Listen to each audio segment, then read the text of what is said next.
Facebook page બનાવ્યા પછી સૌથી મોટો સવાલ એને મોનેટાઈઝ કઈ રીતે કરવું. તો મોનેટાઈઝ કરતા શીખવાડું ને એ પહેલા મને ફોલો કરી લેજો અને વિડીયોને સેવ કરી લેજો. તો સૌથી પહેલા તમને જણાવી દઉં કે ફેસબુકમાં અત્યારે મોનેટાઈઝ માટે કોઈ પણ ક્રાઇટેરિયા નક્કી કરવામાં આવેલ છે નહીં.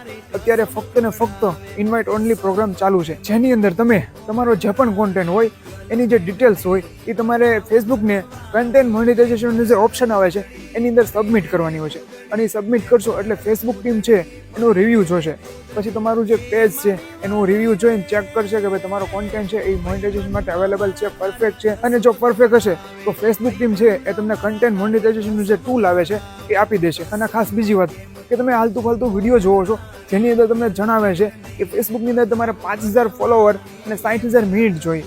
તો ભાઈ એવો અત્યારે કોઈ ક્રાઇટેરિયા છે નહીં. તમને અત્યારનું જે અપડેટ છે, જે આ અપડેટ મેં તમને વાત કરી એ 31 ઓગસ્ટ સુધી લાગુ રહેવાનું છે, જેની અંદર તમારે ઇન્વાઇટ ઓનલી પ્રોગ્રામ છે એની અંદર તમારે જોઈન થવાનું રહેશે. બાકી અત્યારે કોઈ ક્રાઇટેરિયા છે નહીં. તમને કોઈ આલતું ફાલતુના વિડીયોમાં કહેતા હશે કે આ બધું તમે પૂરું કરો તમને મોનેટાઇઝેશન ટૂલ મળી જાય, તો ભાઈ એવું કાંઈ છે નહીં અત્યારે. એટલે કોઈ વિડીયો જોવા નહીં, તમારે બસ મહેનત કરવાની છે, તમારો કન્ટેન્ટ બનાવવાનો છે.